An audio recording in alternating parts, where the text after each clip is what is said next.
Hi everyone, and welcome to Moonstone Makes. My name is Tommi. You can find me on Ravelry and Instagram as DynamiteTrujillo. Welcome to a Moonstone Makes vlog. So for this video, I'm doing a March 2021 favorites, stuff I've been enjoying recently that I thought I would share with you. So everything that I talk about today is going to be linked in the description box below in case you're interested in checking out anything that I have been enjoying. Today is a really cool and breezy and rainy Friday in March here on the Northern California coast where I'm coming to you from. If you are a new viewer, welcome. Thank you so much for being here. And if you're a returning viewer, a big welcome back.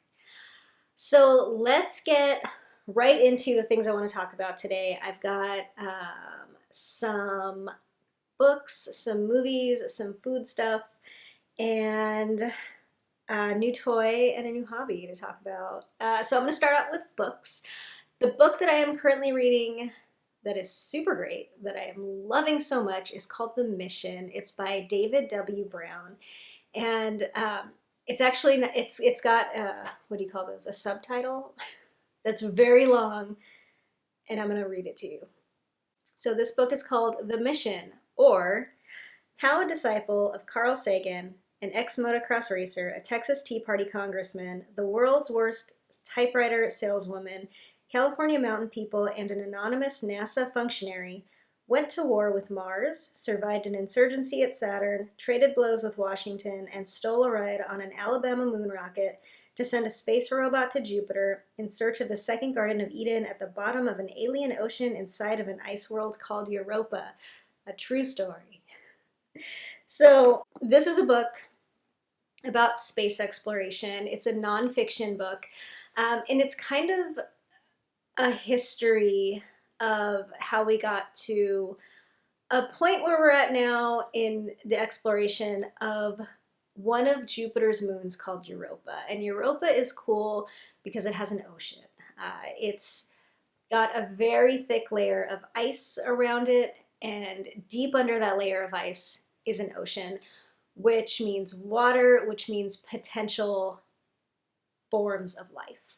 So I'm not sure exactly in reality where we're at with that right now, because it's kind of going, the book is kind of going in a chronological historical order. So I haven't gotten to present day yet, but it's really good.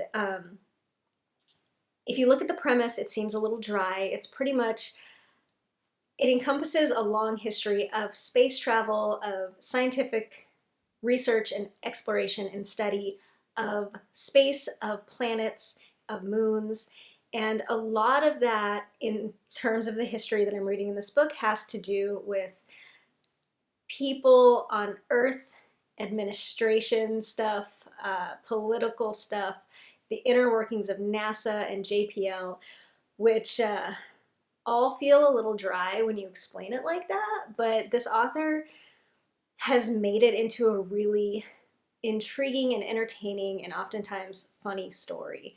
And there are a lot of kind of main players that take place in the lead up to what he's eventually going to talk about, which is where we're at now with Europa.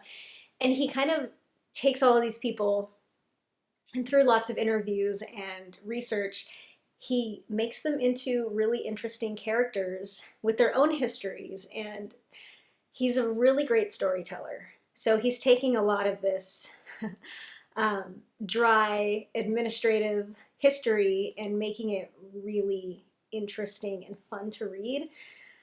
So it has a lot to do with NASA, engineering at JPL, the way scientific research works and making that scientific research able to happen. And so far, it's, like I said, it's gone into like a history kind of space exploration, starting with, you know, the moon landing, exploration of other planets. It's focusing a lot on our obsession as a people of this world with the planet Mars, and how Mars gets kind of all the superstar planetary attention and money and funding and research, and how people who want to study other planets and moons need to kind of battle Mars. It's great. I'm really enjoying reading it. I'm about halfway through right now, and it's such a fun book. If you're into planetary scientific research, if you're into space, astronomy, I definitely recommend it. It's a very fun read. The next book that I am going to talk about, I haven't started reading it because it hasn't been released yet, but I'm so excited about it. So it's by Becky Chambers. And Becky Chambers is a science fiction author that I really love. She wrote the Wayfarer series, which if you've been watching my podcast for a while, you've kind of seen me read from the beginning and kind of go through my own ups and downs with how I liked it. I love it. Oh, I've read the first 3 books as of now, and I'm in love with the series. The Wayfarer series is amazing. It started off with Long Way to a Small Angry Planet. The second book was A Closed and Common Orbit, which was my favorite. The third one was A Record of a Spaceborne Few, and this fourth one that's being released in the States on April 20th is called The Galaxy and the Ground Within. And all of these books take place in the same universe, and it's pretty much the world she builds is like an intergalactic society of not only humans, but all of the other species that live in the galaxies in space, and how they all work together in one intergalactic kind of, I don't know, union. I forget the word of the like organization. But every book has its own story to tell. It focuses on its own characters. There's always like a running thread of characters that tie the books together, but all 3 of them are pretty unique and pretty individual, and I love them.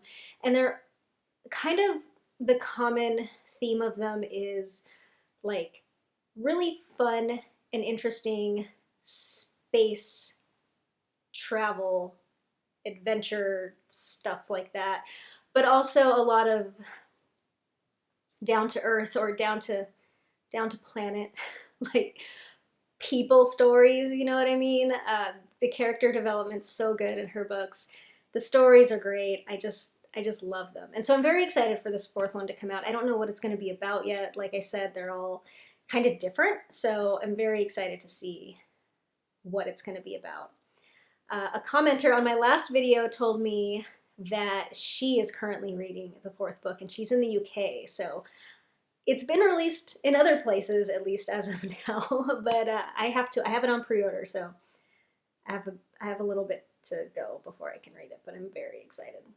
The next book that I'm going to talk about is a cookbook, and I've had it for a couple months. I think I bought it in January, just after Christmas, and I am in love with this cookbook. I so totally highly recommend it. I've cooked from it so much, and it is the only book that I actually have a physical copy of, and this is it. It's called Ottolenghi Simple, and it's by Yotam Ottolenghi, who is a really prolific cookbook author and restaurateur, I believe from the UK, and he's written quite a few books. I've checked out a lot of them, and this is definitely my favorite. This is the only one that I've actually purchased, and I've cooked from it so much. So this book, unlike his other books, which can be kind of complex in recipe, it's meant to be simple, it's meant to be a little more basic, but still using his kind of unique style in terms of cooking and ingredients. And man, it's wonderful. A lot of the recipes are pretty based in, I would say, Middle Eastern and Mediterranean kind of cooking. It's just wonderful. There's a lot of vegetarian recipes in here, but there are a lot of meat recipes too. And the chapters are brunch, raw veg, cooked veg, rice, grains, and pulses, noodles and pasta, meat, seafood, and dessert. He also offers ideas for like whole meal plans, putting together different recipes from this book, and it's just so good. Like I've said, I've made so many recipes from here. So here are the first 2 recipes in it, and they're both egg dishes. This is from the brunch section. I've made both of these. The first one is braised eggs with leek and za'atar, and za'atar is a spice mixture that I only used for the first time after making his recipes, and now it's something I keep in my pantry, and it's very, very good. And that was a really good dish. The next one was harissa and manchego omelets, and those were also really good. Harissa is a chili paste mixture, and it again is something that I never used before his recipes, and now I keep a jar of it in my fridge all the time. So he introduces you, or me at least, to a few basic ingredients that I didn't have on hand before, but now I do. And the flavors in this book are just so good. Some of the other recipes that I've made are pasta with pecorino and pistachios.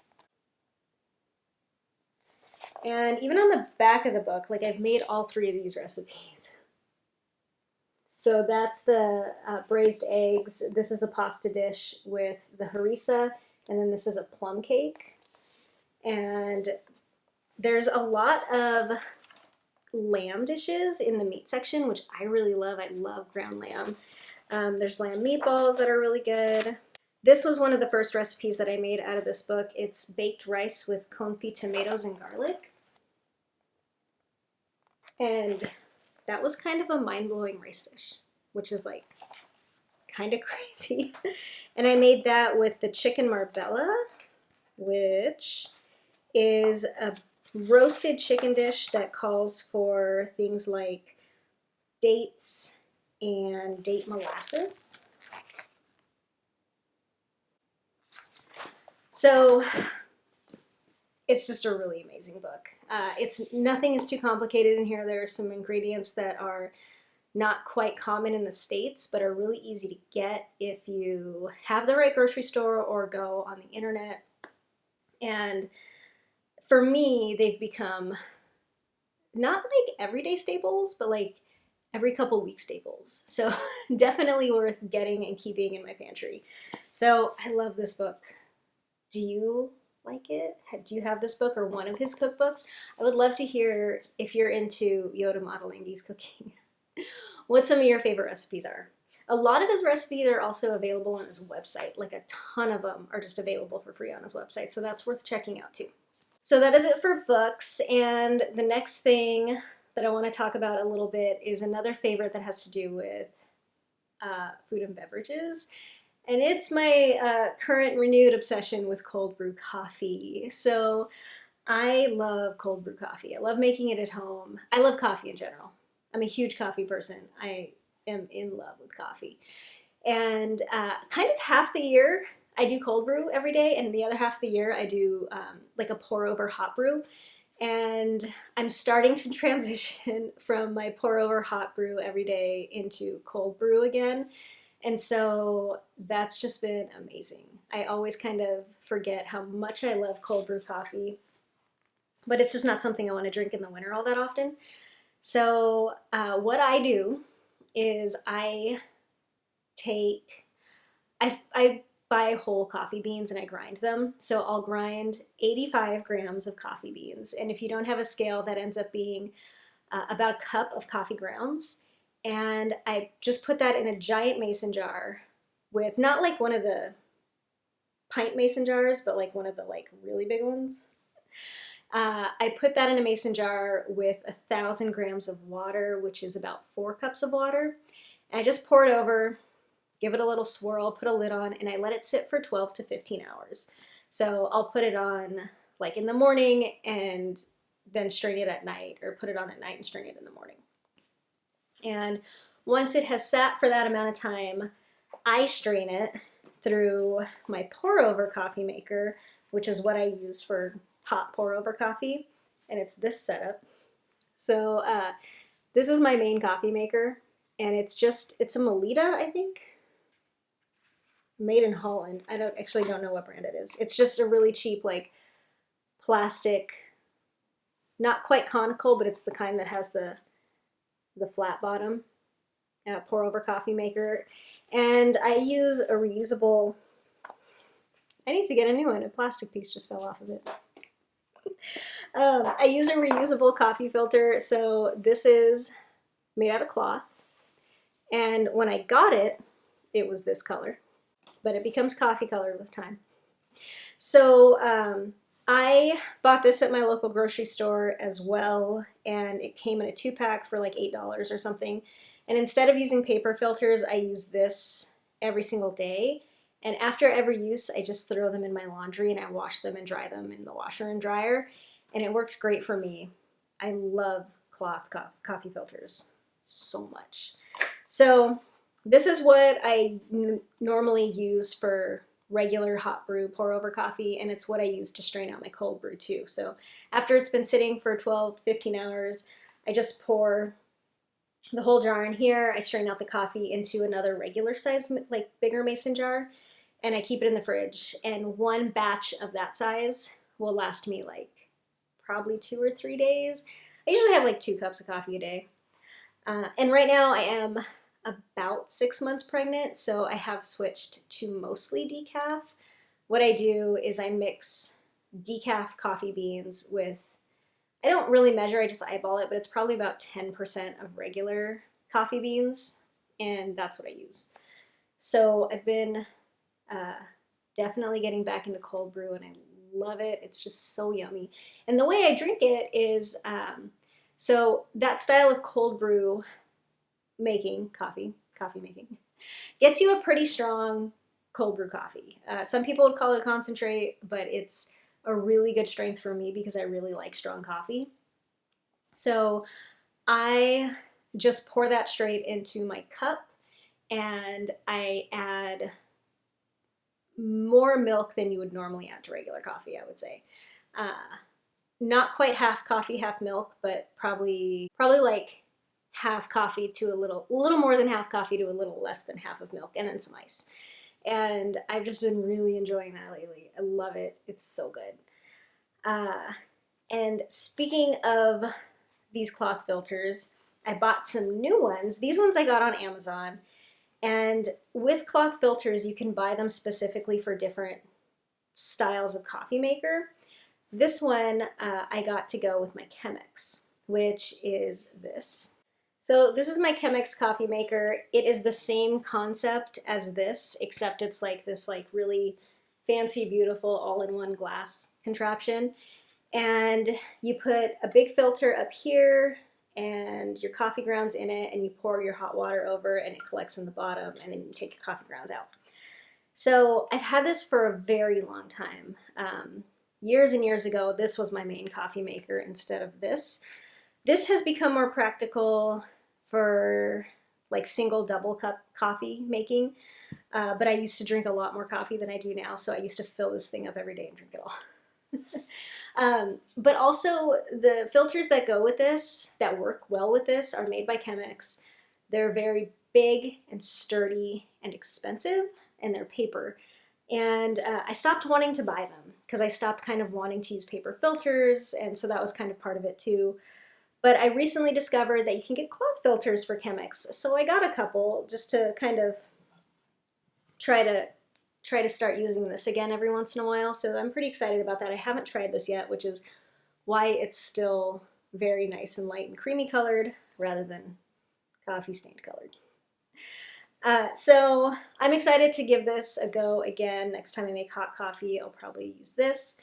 And I love this thing. It's a really beautiful piece of equipment that I just don't use that often anymore, but I hope to get it going again soon.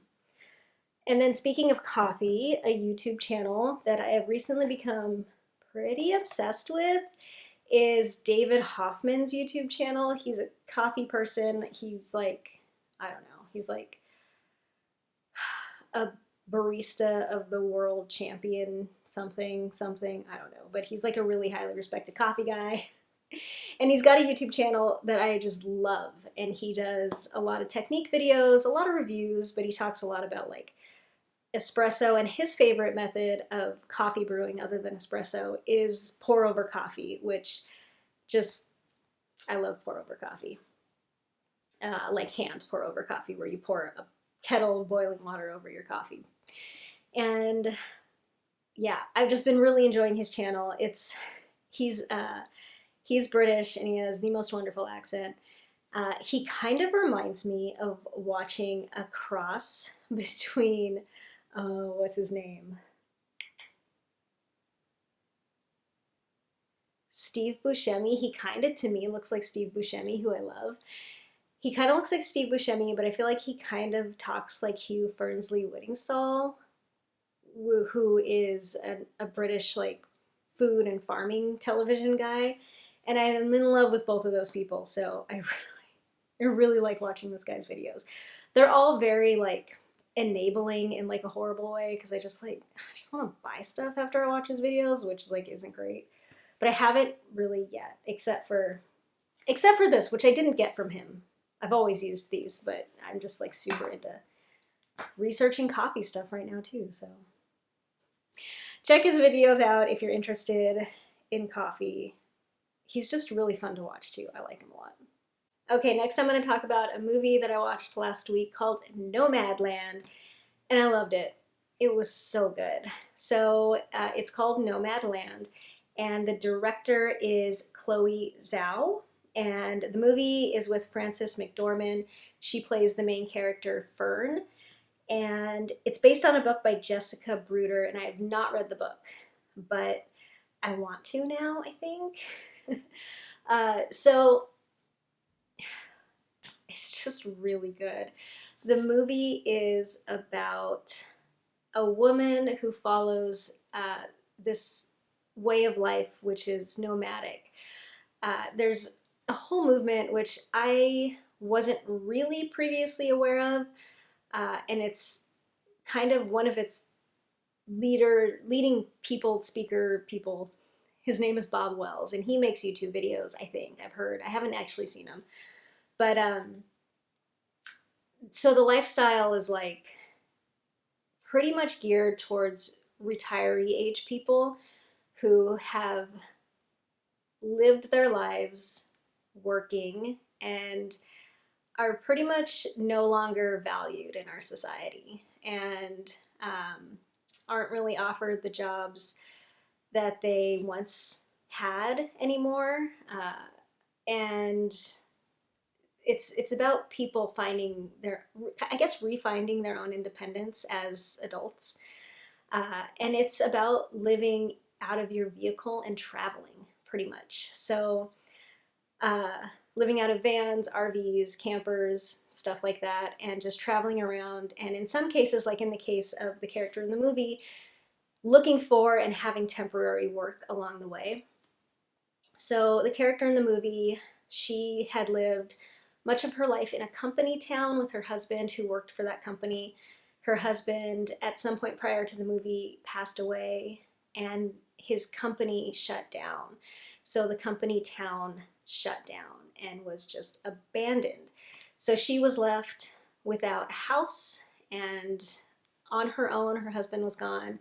She, at the point where the movie picks up, she lives out of her van, and it's just about her daily life, traveling, living in her van, finding temporary work where she can, and living her life in between. So she works at Amazon a couple times throughout the movie. She works doing like a big beet harvest, which a bunch of people travel to and do temporary work for. She works as like a campground host for some of it, for like a park system. And it's really good. It's something that I could relate to in a lot of ways because I've done a lot of traveling of that nature myself when I was younger. When I was in my 20s, I was very interested in a similar lifestyle of kind of nomadic living, and I did a lot of traveling, and not totally committal, but here and there, like for a summer at a time or whatever, like living out of my car and camping, by choice. I also, one summer in my early 20s, kind of thought I would just go all in on that lifestyle, and I got rid of my apartment, I got rid of all my stuff, and got a bike and got on a bus and went traveling pretty much up and down Oregon by myself on my bicycle, which you know, I left on that trip not having any intention of returning to, well, I left without like a plan for after the traveling was over, you know, or what I was going to do from there. Uh, and so, you know, I've experienced a lot of some of the things that the movie talks about, and it was really fun and relatable to watch it because one of the things that struck me is that when you're doing something like that, whether it's just a road trip for a weekend or a summer or a month, or you know, you're like picking up and seeing like just what am I going to do next, it can feel very epic and very adventurous. But there are there's a lot of time living that lifestyle here and there that's just kind of normal and boring and like figuring out like what to do in certain situations. And I think the movie really captured a lot of that so well. It was this balance of like this like crazy epic adventure thing that this woman is doing that's like so out of the ordinary, balanced with like the normal mundane things that you do when you're just constantly out on your own in the open, you know? And it's really good. A big theme in the movie too is kind of how we treat people in our society, you know, how older people who have worked their whole lives in a certain way of working that maybe doesn't even exist anymore in this country, how when they get to a certain age, how they're seen, how they're kind of disregarded, maybe even like thrown away and like not seen as important or valuable anymore, and how uh, people are rejecting that view of themselves. You know what I mean? So it's really good. I feel like this movie has a lot to say. There's a lot of layers to it. There's a lot to process and look at and think about with this movie, and it's just so good. And Frances McDormand is amazing. She's just so good in this movie. Yeah, so I recommend that movie if you're interested in that kind of thing. It was a very, very good movie.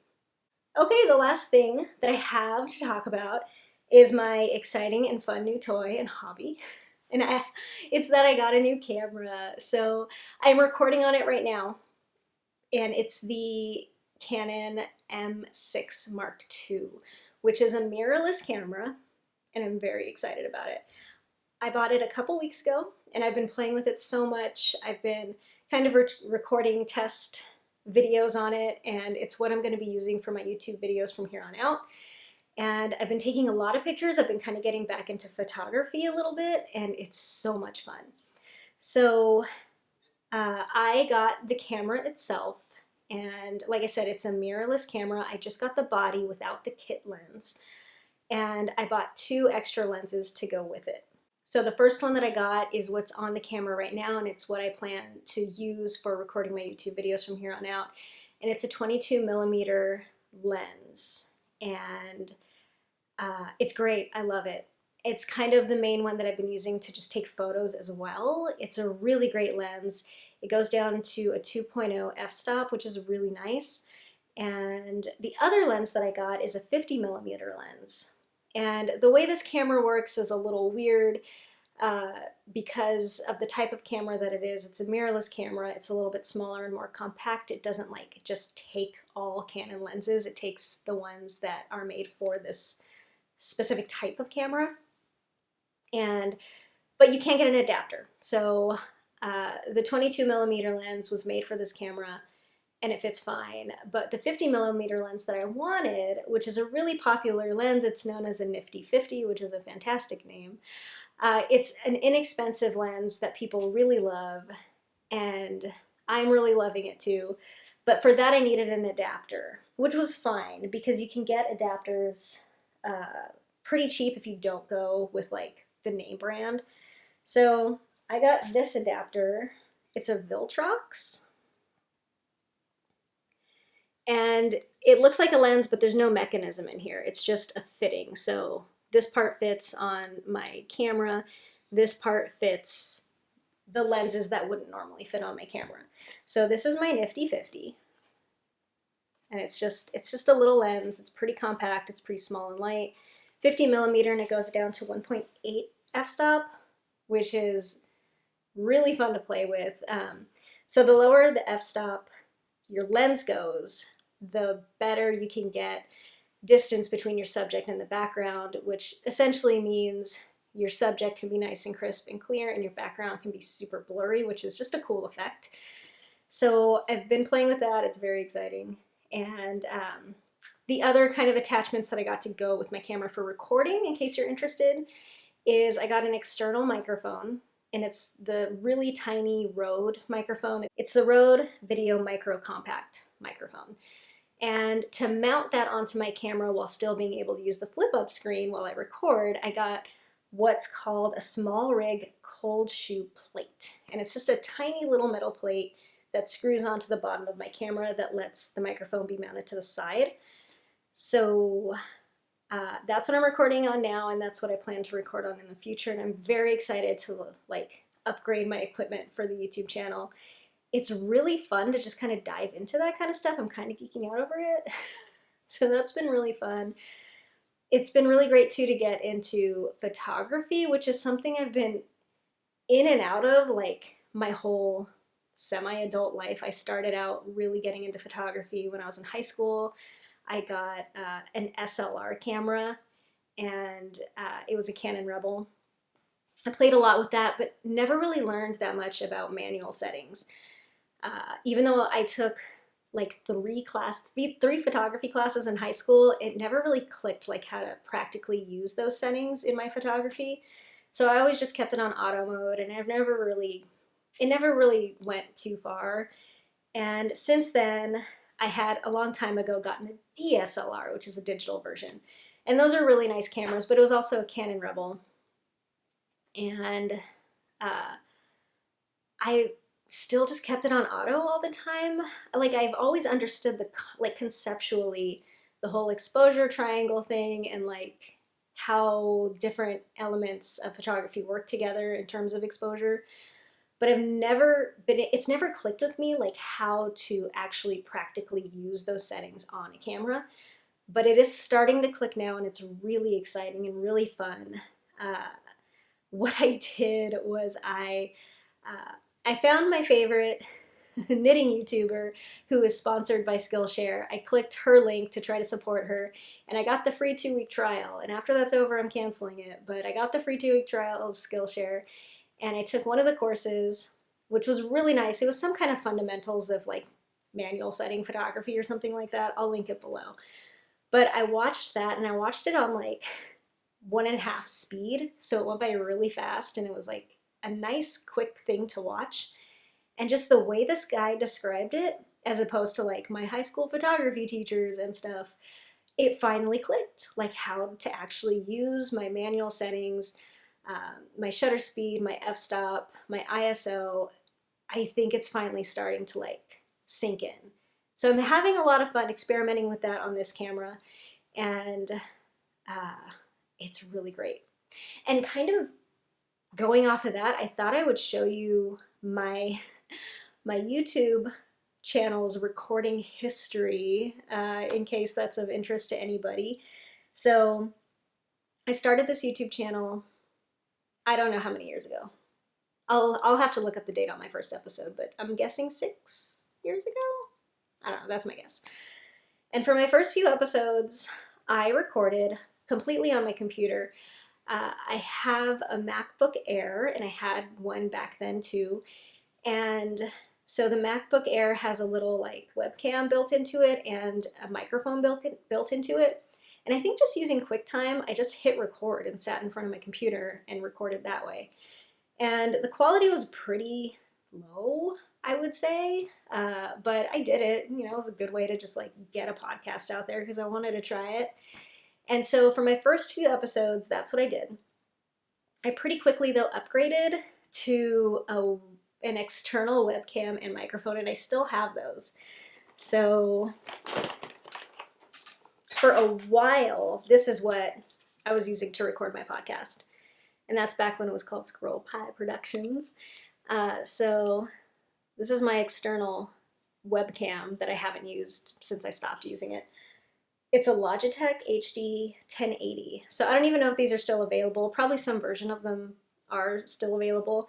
But it's got a USB and it plugged right into my computer and it snapped right onto the top of my laptop. So I recorded video with this camera just directly onto my computer.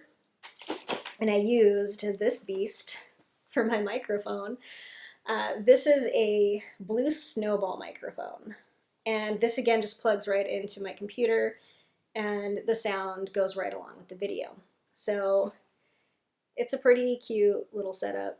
It's got a pop filter and that's what I used for a really long time until I upgraded to what I have been using up until this point, which is this camera.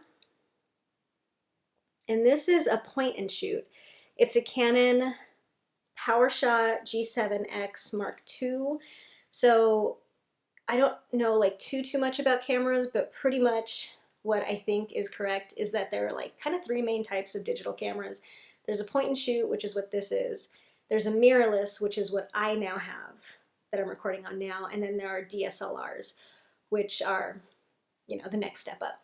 So this point and shoot I recorded on for years.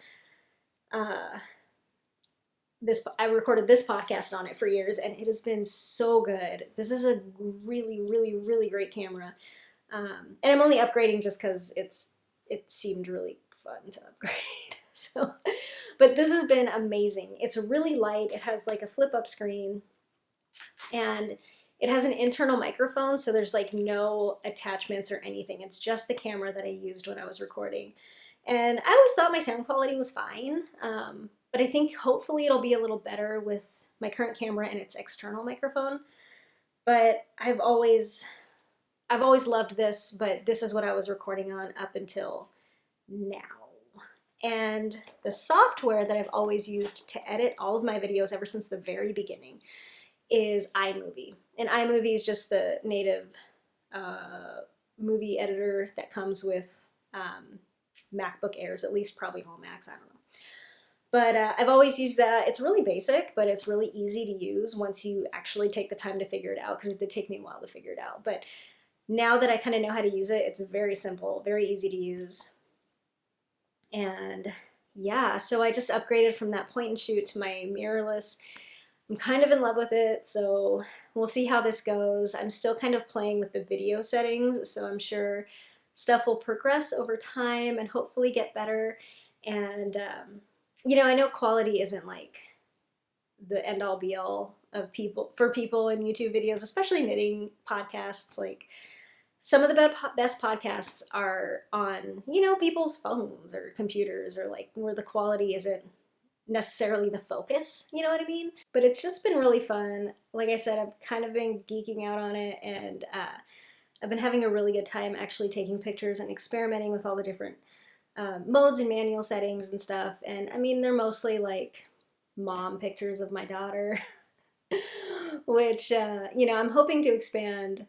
I don't know how far I'll go with actual photography, but it's fun. It's always been something I've been vaguely interested in, so it's fun to dip back into it. Okay, so that is everything for my favorites video this month. I hope you enjoyed it. You know what? Actually, I think I will do one more favorite. One more quick favorite that actually has something to do with knitting. As you may know, if you follow along with the podcast, I have been working on this scarf, which is the Stash Dive scarf by Summer Lee. And I have recently decided that I have a favorite stripe. So I'm going to tell you my favorite stripe as a little bonus from my Stash Dive scarf. And it's this one. It's this one that I just finished. This one right here. I love it. It is just the most beautiful stripe in this whole thing. And there are some really beautiful stripes in this. Really quickly, this is a scarf that you wear completely stockinette in the round. And it uses scraps. So the whole time you're holding a worsted weight together with a fingering weight and changing yarns as you go. And the yarn that I used for that stripe is actually 2 fingering weight yarns. I held this one double and this one single, so it kind of was the same-ish gauge as a worsted and a fingering. 3 fingering weights held together. And this is Malabario sock. And this is leftovers from a little sweater that I just knit for Lucy. And this is some Fiber Co. It's like a linen wool blend, but that's all I remember about it. I knit a shawl out of it a long time ago. But these 2 yarns just look so good together, and I just was obsessed with how this stripe came out. I wish I could do like a whole project in this. I mean, I don't know, maybe I could, but. Okay, so that is it. I'm gonna leave you there. I hope you're having a really wonderful March so far, and thank you for being here. If you enjoyed the video, please feel free to like and subscribe. If you're interested in checking out my Patreon, there's a link in the show notes below. Thank you so much to my Patreon subscribers. It's wonderful that you're here with me, and you're awesome. You're all awesome. Everybody who watches, thank you so much. I appreciate you and your time so much. And if you would like to tell me about what 1 or 2 of your favorite things this month are, let me know in the comments below. I'd love to hear about it, whether they be nitty or crafty or not. Anything goes. What are you doing right now? What are you enjoying? Okay, I'm gonna leave you there. Have fun and stay awesome. Bye.